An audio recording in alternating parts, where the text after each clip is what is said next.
you, everybody. I feel like I want to use this throne.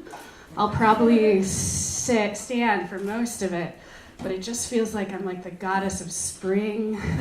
Can make proclamations like, on March 31st, we will have no snow. I'd like to thank you all for having me for Creative Mornings. I am referred to myself as a professional garbage human. The truth is I've always been a garbage human, but now I can add that sweet, sweet professional title to it. And having that sweet, sweet professional title means that being a garbage human gets me invited to places like this instead of getting kicked out of them.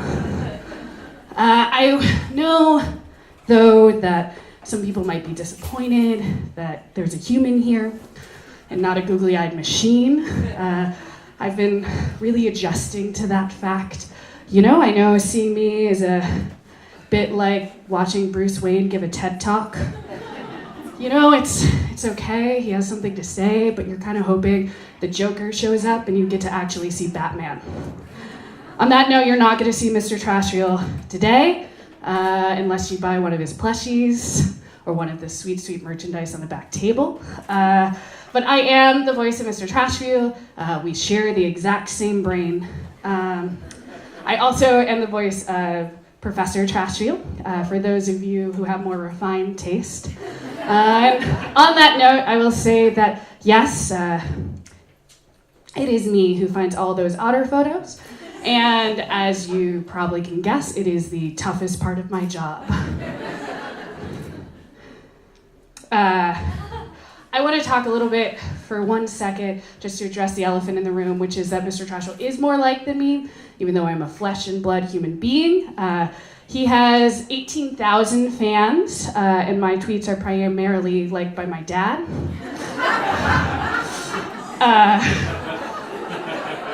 It feels like we're the same people. We both have eyes. We both eat a disturbing amount of trash. I think the difference is that he is capable of living in the Jones Falls and protecting our water, but I have a plan for that. Healthy Harbor is committed to making the harbor swimmable by 2020. I am committed to watching Waterworld repeatedly so I can grow gills and fins. Hopefully, I will be creating a climate-resistant community underneath Mr. Trashwheel. The singularity will be achieved. But until then, I'm going to talk about creating the persona. I will stop for those of you who have creative imaginations here. I know we all want to believe that Mr. and Professor Trashwheel have minds of their own and tweet on their own. And for those people who want to keep that belief, everything you see here is just a cover-up. We just don't want the government to figure out that we have some sentient machines out in our harbor. So I just made this presentation up. So I'm going to talk about Mr. Trashwheel and why I think having a social media voice, having all the weirdness that is Mr. Trashwheel is actually really important to the issue of ocean trash. Our theme is water. It's pretty obvious what my connection to that is. Working with Mr. Trashwheel, he is one of the best devices in the world for getting plastic out of our oceans. And that's one of the greatest environmental challenges that we face. Every minute, one garbage truck full of trash is dumped into our ocean. Some scientists estimate that number will triple in the next decade. By 2050, it is estimated that there will be more plastic per pound than fish in our ocean. The issue of ocean trash is visual and visceral. I have the advantage of being able to show people horrific images of sea turtles with straws in their nose, of a seahorse who's carrying around a Q-tip, of a hermit crab who instead of finding a shell for a home finds a bottle cap. While it's easy to show why the issue of ocean plastic is important, it's a little harder to get people to see what they can do. And that's because this is a global issue, because our waterways are so connected. Everybody in the world impacts this issue. And it's hard to show people that interconnectedness because, frankly, our waterways are more connected than the people who live there. If you think about our own Chesapeake Bay, I work with a lot of Chesapeake Bay organizations, and while it's easy for us to understand the importance of the bay, we often visit it, we see it, it's harder to convince somebody in upstate New York why they should care about water quality in the same way. Our water is a powerful connecting force. The city of Baltimore definitely knows this. Our history of being a port town has been responsible for some of our power, for some of our economic prosperity, for our diversity, and for our charismatic rat population. It's really defined the city, and that connection can be true of any waterway. In fact, you could probably play a 6 Degrees of Kevin Bacon with any waterway you're near and any other waterway on the planet and connect yourself through our oceans. But again, our waterways are super connected, but we're not necessarily connected to those issues and our role in it. So how do we do that? That's where I come in. So I have been interested for all of my career in how we get people to form meaningful connections with social change issues and how to get them to act. It's only fairly recently that I realized the way to do that is through nerddom and fandom. Being the nerdy person I am, I'm surprised I didn't come along that sooner. But passions and our love for things can be a really powerful driver to actually go and act. And if we need an example of this, I give you the Juggalo March on Washington. Fans of the Insane Clown Posse last year went to our nation's capital to protect this community they felt very, very attached to. And I can't reiterate the strangeness of this. People who were united through their love of heavy metal music, wearing clown makeup, and drinking Faygo soda, found a community that they loved enough to leave their homes and engage politically in the Capitol. It's a weird, wonderful place, but that kind of nerdy passion can be so powerful because it gives us a community, it gives us a human connection, these things that are so important to us as human beings. So how do we harness that for social change? How do I get people as excited about ocean trash as they are about the cast of the new Avengers movie? So weird. I apologize to any juggalos in the room. Your community is beautiful. So I often like to think about connections happening among what I call, because I enjoy a little bit of whimsy and terminology, nerdy nodes. There's no greater joy than witnessing somebody do what they love, interact with what they love, participate in something they love, even if you don't necessarily share that. If you ever have watched your partner go to their favorite sporting event, or if you've ever seen a friend do an art form they really love, it's so exciting to see people's passions on display. And it can be such a powerful driver for making connections. So I refer to these as kind of these interests as these bridges to form human connections. And you can think about it, if you were at a dinner party and you had this conversation, you could talk about the weather or what's happening in Baltimore, but chances are that kind of base communication isn't going to make you remember that person you had that conversation, or really think yeah, that's somebody I want to talk to again. But if you guys touch on something that you guys share or they're interested enough, all of a sudden it becomes the planet guy who's really interested in Uranus, or the person who's weirdly obsessed with cats. It becomes something that you make a connection with. And that becomes this touch point going forward, where you might, if you see something about Uranus or cats, you might share that with them. And so then it becomes this basis of a relationship to connect and to deepen it. As an example, I'll go to my own Facebook wall. So if you look at my own Facebook wall, people aren't connecting about my deep childhood or personal things. Mostly they're looking at these interests and sharing those interests to me. So Shakespeare is one of them I'm really interested in. I did a karaoke performance as Buffalo Bill from Silence of the Lambs. And I don't know why, it just seems to really stick with people. So people who don't know me might be very disturbed coming to my Facebook page. I do love dinosaurs, as my bio says, so anything dinosaur on the internet ends up to me. And I mean, I've already made my point, but I really do love gritty with deep intensity. I really just wanted an extra slide in which I could put a gritty meme. But yeah, that's another way people connect with me. So when I think about doing social media for the trash reel, I'm also thinking about what are those additional connection points. Certainly, people are going to connect on the subject of ocean trash. But I want to reach a wider audience of people who maybe that's not a primary interest or issue for them. So when I give talks in professional settings with people who are big decision makers, I put up this slide. This is the best way I can describe to the uninitiated what the Mr. Trash Reel fan community looks like. And as you can see, they fall on these similar nerdy nodes of people who have these weird passions like googly eyes or Star Wars. And we post along those lines as well. Some new things like trash pandas has been a really big thing for Mr. Trash Reel. We like to do current events.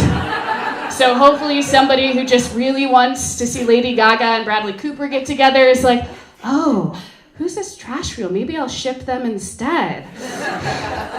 I'm very excited about last year we did these things called Choose Your Own Adventures, where I literally got paid to write fan fiction.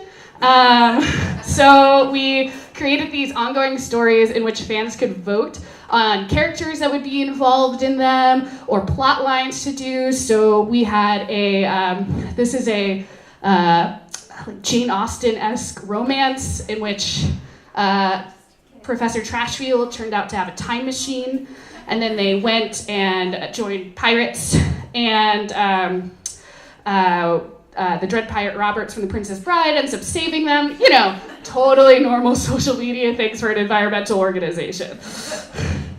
When you look at Professor Trash Reel, what's really cool about having a second personality is not only that I get two voices in my head now, it's also that it opens us up to new audiences. So with Professor Trash Reel, we were intentional of wanting to go a little bit more serious. So she's a lot more about green living. She's more deeply about ocean science and about women in science as a woman, well, female trash wheel in science herself. So, you know, you see things like this, more things deeply about how great a scale ocean plastic is, really cool facts about the ocean. Like, for instance, there's a little part of the ocean in which sharks just go to mate. So, you know, if you ever wanted a hot date with a great white, it's called the White Shark Cafe. I'm sure you can find it online. And of course, cute otter photos is a big part.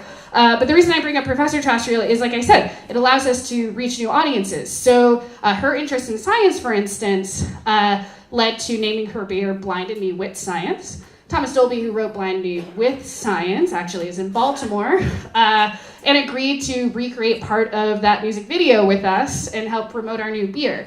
And having that focus on science allowed us to make this connection with him, also with Margaret Atwood. I don't have a point to make with this, I just wanted to brag.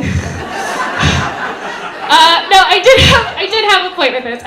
One of the cool things that Margaret Atwood did is one time Professor Trash Reel tweeted that she was having a bad day because she was eating a lot of trash, and Margaret Atwood went and found otter photos for her and to cheer her up. And the thing I love about this is the power of having these nerdy nodes, is like it creates these human feeling connections.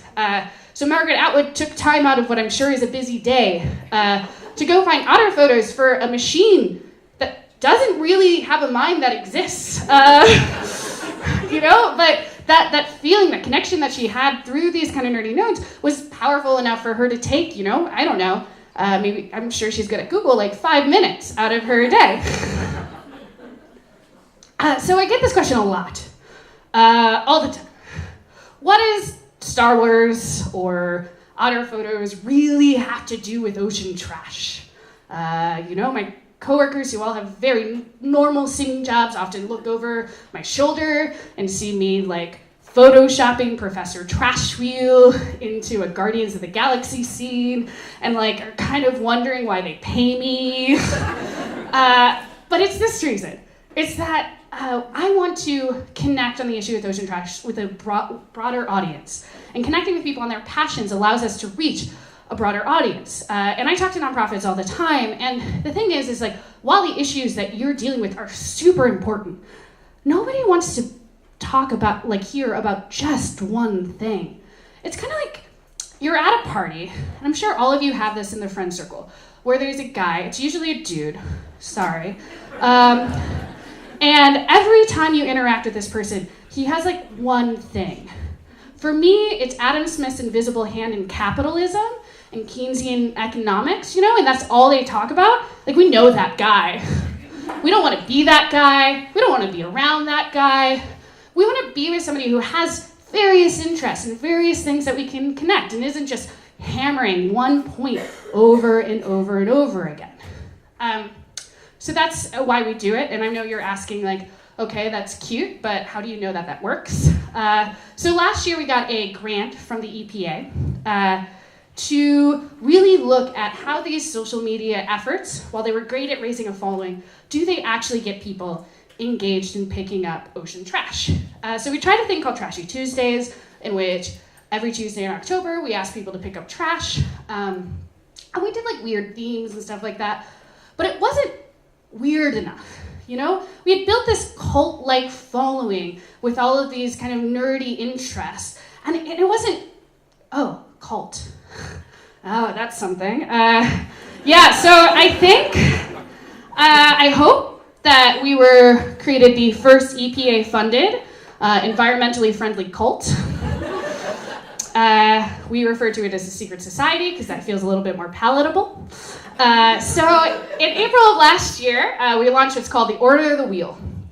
So the Order of the Wheel was this secret society that had risen up, that had been here since the dawn of time, but had just risen up to accept new members. And in order to become a member, you had to complete 5 actions that were going to help the environment in some way. And they might be things like thinking about the fats, oils, and grease that go down your drain, or picking up trash, dealing with a lot of clean water issues. Now, I remember when we launched this cult, Adam, who's the director at Healthy Harbor, gave me a call, and he was like, Robyn, you signed up to track this by hand, because I'm an intelligent person, and this could be a big thing, and you have to track every social media post that people make. And I'm like, Adam, Trashy Tuesdays had like 40 people participating. We'll get like 60 people, I think about half of them will complete any sort of task. We'll have a really small, intimate induction ceremony at Peabody Heights.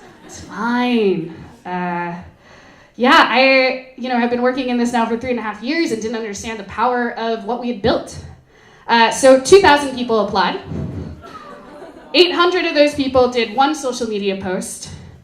500 of them completed all 5 challenges to become members. And in the summer, we inducted 200 people into the Order of the Wheel.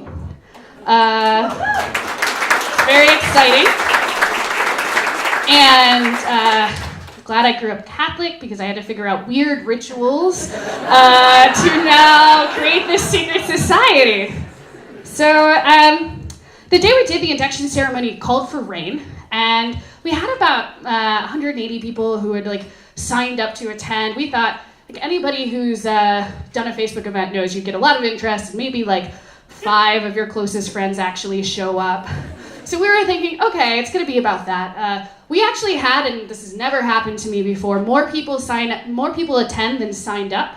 So we had more people come. We had 125% attendance rate. And the moment I realized we created something really cool was it started raining. And I was like, all right, people are going to stop, kind of go off. And I'm, reading off these really weird Latin words. And the people in the audience are just putting on their raincoat while keeping eye contact with the thing. And just they're I am in this. And if you were there, please give me the secret handshake afterwards. It's when I really realized that what we had created was something that people cared really deeply about and cared enough to show up to places and to actually do action. And that kind of relationship is why this kind of nerddom and this thing that we've created is so powerful. Because the thing is, I don't not only want you to form a relationship with the trash wheel, I also want you to form a relationship with your trash. Today's a great example, we had the Bring Your Own Mug Day, which was super great, but generally you go to these things and you pick up like a paper or, dear God, hopefully not, a polystyrene mug, cup, and you put your coffee in it and you don't think about it. Our society has given us deep training to not think about straws or all these single-use plastic, and I want you to, but the truth is that they will all outlive us. Those stories of the trash that we interact with has stories far longer than our piece of it. I've been working on a podcast where I'm interviewing pieces of trash that Mr. Trashwheel found. And one of the things that I wanted to do is really illustrate the thing that balloon at your birthday party or that solo cup you had, for beer pong or whatever that is, that item has a life that is probably 20 times more than your ownership of it, in which your ownership is probably a small blip, but it goes on to continue affecting the ocean and affecting the environment. So while your interaction in that thing's life is very small, the impact that single-use item has is quite large. I want people to be able to realize that the packaging that your cool Amazon toy comes in is just as important as whatever you bought. That the food you waste matters as much as the food you eat. Our society has told us to unsee trash, and I want people to practice the art of seeing that. And I hope that by forming this relationship with the Mr. Trashwheel, which seems very silly, that it actually does help you see the issue as it surrounds you. For me, that's definitely true since they both live in my head. Anytime I pick up a plastic fork or pick up a disposable cup, I just hear this and I'm like, I know, I'm sorry. But I want other people to have those internal trash wheels in their head. Because the thing is, this could be, I know you guys see where I'm going with this. This could be a story about a visionary organization and a creative inventor who created a machine. That could be all the story is. And certainly that story of a lone innovator who creates some device so important is a story that we hear over and over and over and over again. And I'd like to just cast some serious doubts on the notion that any single innovator or social entrepreneur or disruptor or whatever the cool kids in Silicon Valley are calling those people these days, it really has the power to change the world. The thing is that the trash wheel is essentially a $500,000 solution for a human problem. And if we could get humans to actually think about their trash and deal with their trash, we wouldn't need trash wheels. And to be frank, as much as I want to see a trash wheel in every port, you could build 100 trash wheels and not have a dent in this issue. But humans have the amazing ability to really change by stop using those products, by thinking about how they dispose of their trash, by thinking about the notion that we create this much trash in the beginning. So while Mr. Trashwheel's body is created to keep plastic out of the ocean, his mind is created to encourage humans to make sure that trash isn't created to begin with. And I'm sorry, Elon Musk, I know you're a genius. But I don't think these kind of clever inventions are really the only thing we need. We need connected people. We need engaged communities. We need people to think about their actions instead of creating devices that allow us to continue to unsee trash. I know that's true with our weird, wonderful community, and I think we are just starting now to really understand the power of that. Order the Wheel was just the kind of first step into that world, but Maryland, hopefully, will become the first state in the United States to ban polystyrene. Baltimore City already did that, which is exciting. And in part, some of that work was done by our fans.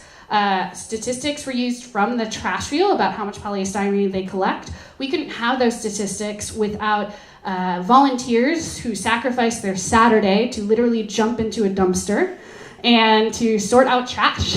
And they give us these statistics that we're able to then go and keep these things from ever coming into the state. They also are great voices. And so I think what we're starting to see is while the invention is really great and important, and we should continue to build more, the community that it's created and the power of those individuals is going to be more important to our movement going forward. So I'd like to kind of close first by saying there is nothing that you're interested in that is too weird for people to love you for. Take it from a person who has made people love a garbage-eating machine that lives in a river that sometimes contains human feces. Humans will love anything, and sometimes they'll get tattoos of it. And second, to think about the way your community impacts your work and to grow that network of people that love and are engaged in what you're doing. And for me, there's no better way to do that than with some ocean puns, some googly eyes, and a trash mouth. Thank you very much.